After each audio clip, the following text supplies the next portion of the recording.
बहुत ही आदर और सम्मान श्रद्धा की होगी। मंच की गरिमा को जो अपने करकमलों से, अपने व्यक्तित्व से बढ़ा रहे हैं, अग्नय वस्त्रों में सुसज्जित आदरणीय श्रद्धेय स्वामी जी महाराज, जो हम सभी के लिए प्रेरणा स्रोत है, मंच पर उपस्थित हैं अपने आर्य समाज के यशस्वी पुरोहित, जो बड़ा ही सम्मान सभी उपदेशकों का करते हैं और हम भी इनका बड़ा सम्मान करते हैं। मेरे जीवन की प्रेरणा स्रोत जो एक परछाई की तरह से मेरे साथ रहते हैं, श्रद्धेय मेरे पिता जगदीश जी, जो ढोलक पर मेरा साथ दे रहे हैं, और आदरणीय श्रद्धेय मानसी बलवीर जी, सामने उपस्थित आर्य समाज के प्रतिष्ठित, प्रबुद्ध, विशिष्ट और वरिष्ठ व्यक्तित्व, सामने बैठी हुई वंदनीय पूजनीय मातृशक्ति और इस देश के गौरव, भविष्य के सितारे यहाँ पर उपस्थित हैं मेरे भाई और बहनों।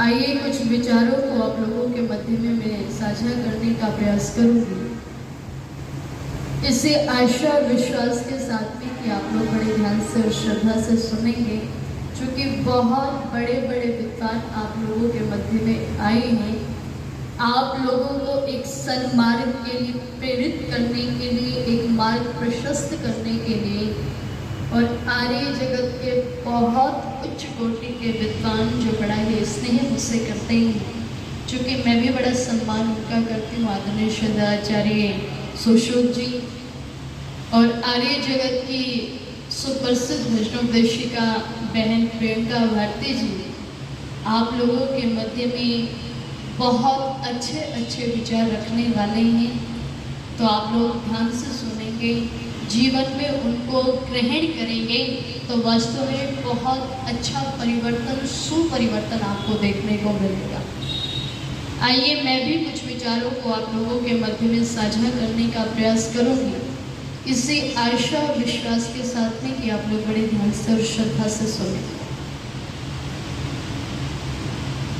एक बात मैं आप लोगों को कहूँ कि दुनिया के अंदर जो व्यक्ति वास्तव रूप में जीता है, वो कौन जीता है? तो मैं बता दूं आपको, वास्तविक रूप में अगर दुनिया में कोई व्यक्ति जीता है तो वो जीता है जिसे जिंदगी के बारे में पता होता है, जीवन क्या है इसके बारे में पता होता है, अन्यथा मृत रहते हैं। और हम में से कितने ही लोग ऐसे हैं जिनको यही नहीं पता कि वास्तव में जीवन होता क्या है।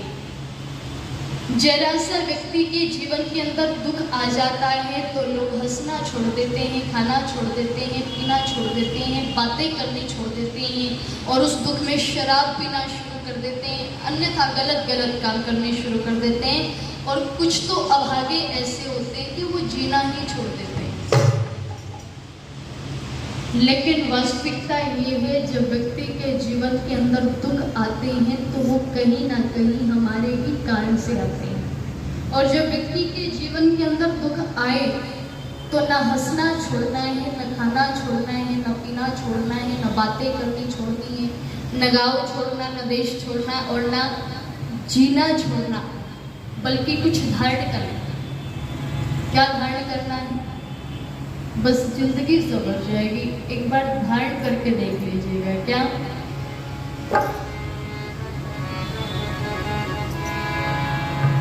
कि जब दुखों से घबरा के तेरा मन हो डामाडोल,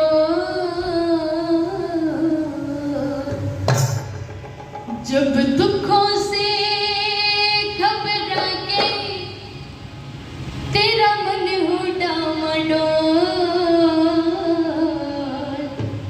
तब क्या करना है? ओम ओम बोल, ओम ओम बोल, ओम ओम बोल, ओम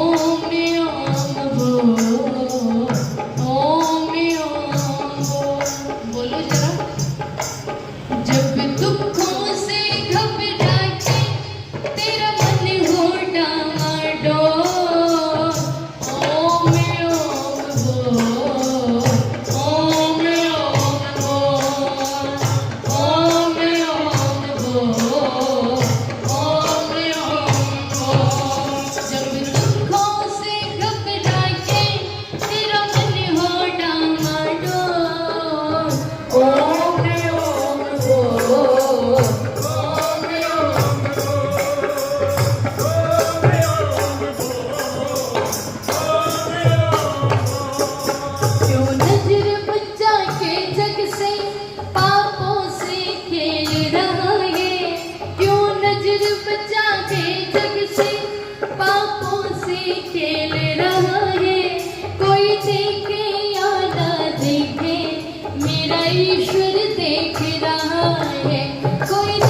जान की आंखें खोल, ओम ओम बोल, ओम ओम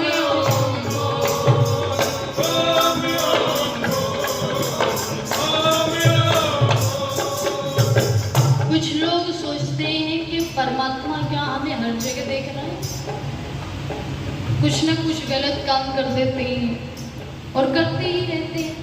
मन में ये भावना रहती है कि करने कौन देख रहा है, लेकिन वो ईश्वर हर कण कण में है, जर्रे जर्रे में, हर जगह। हम मन से कोई कर्म करते हैं उसका भी परमात्मा को ज्ञान है। हम स्वभाव से, वाणी से, मन से जैसे भी कोई भी कर्म करते हैं परमात्मा सबका ब्यौरा रखता है, लेकिन हम सोचते हैं कि कोई नहीं देख रहा। लोगों के साथ अक्सर यही घटना घटती है। क्या एक बार एक व्यक्ति रात के अंधेरे में निकला घर से और जैसे ही जंगल की तरफ बढ़ा तो उसने देखा कि सामने से कुछ व्यक्ति आ रहे हैं और सामने से जो व्यक्ति आ रहे थे वो वस्तुतः चोर थे। अब इन्होंने सोचा कि सामने से कोई व्यक्ति आ रहा है, कौन हो सकता है। अब रात के अंधेरे में या तो जो व्यक्ति निकलते हैं या फिर कोई परमात्मा की भक्ति करने के लिए निकलता है। तो जो सामने से लोग आ रहे थे ये चोर थे और जो सामने से ये व्यक्ति आ रहा था ये धर्मात्मा था, महात्मा था, साधु था, संत था। समझ गए। अब इन्होंने सोचा कि रात के अंधेरे में कौन निकल सकता है, कोई चोर ही होगा हमारे जैसा। जब ये पास आए तो उन्होंने पूछा कि आप कौन। तो महात्मा ने सीधा सा उत्तर दिया कि जो तुम सो हम, यानी कि तुम भी मनुष्य मैं भी मनुष्य। भाव ये था, लेकिन इनको लगा कि ये भी चोर ही है। इन्होंने कहा फिर तो हमारी खूब जमेगी। बोले बिल्कुल। इन्होंने कहा कि चलो एक सेठ के यहाँ चोरी करनी है, नगर में चलते हैं।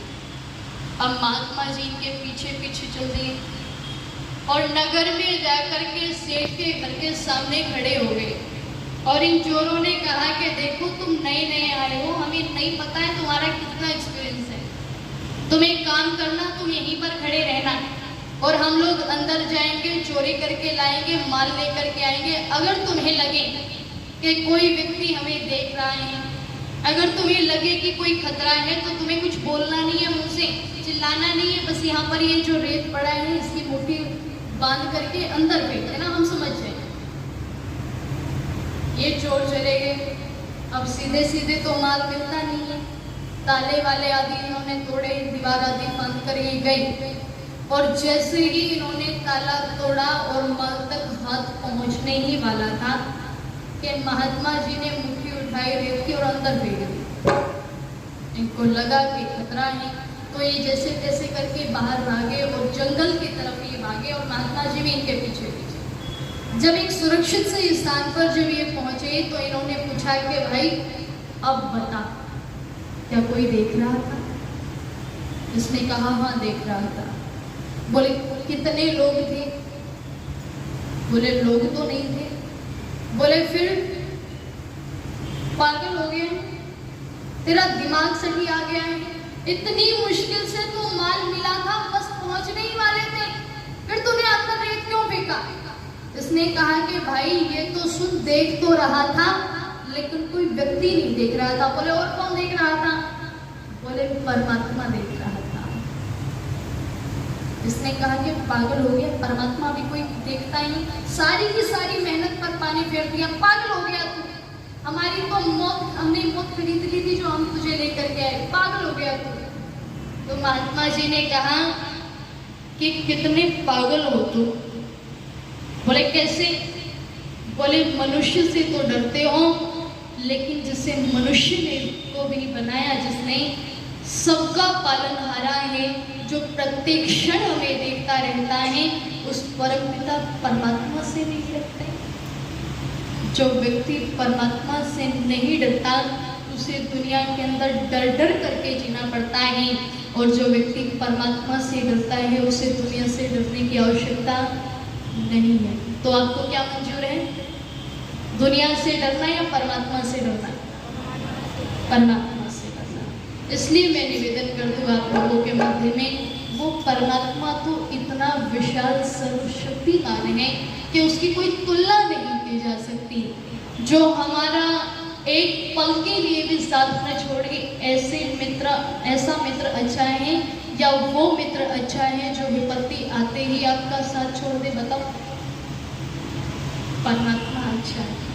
और जो व्यक्ति परमात्मा से प्रीत जोड़ लेता है, परमात्मा के ध्यान में मग्न हो जाता है, ईश्वर को जानने का प्रयास करता है, तो उसके जीवन के अंदर यदि बड़े से बड़ा दुख भी आ जाए तो उसे राई की तरह से पार करने का सामर्थ्य परमात्मा उसकी आत्मा को दे देता है।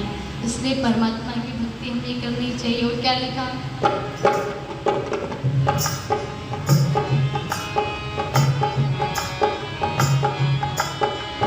ध्यान लगा ले प्रभु से तेरा हो जाए उद्धार, ध्यान लगा ले प्रभु से तेरा हो जाए उद्धार, परमानंद यदि चाहता तो कर ले जग उपकार, परमानंद यदि चाहता तो कर ले जग उपकार। ओम नाम का जग में, अजी ओम नाम का जग में नहीं लगता है कोई मोर। ओम ओम बोल, ओम ओम बोल,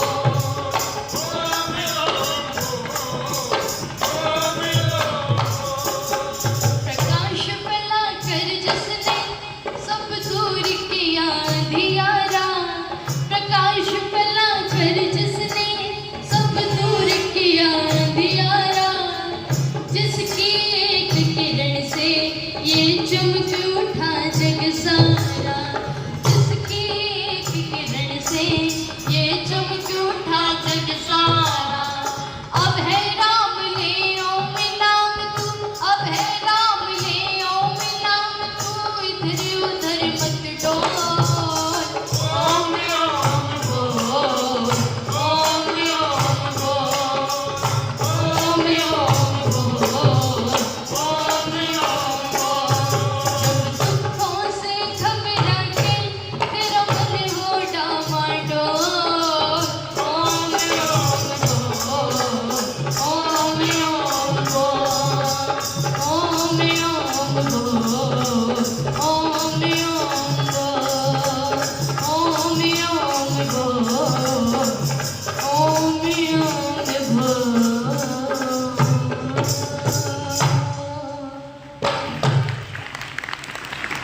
परम पिता परमात्मा को अपने हृदय सिंहासन पर जब व्यक्ति बैठा देता है तो उसका जीवन कुंदन बन जाता है, उसका जीवन पावन बन जाता है।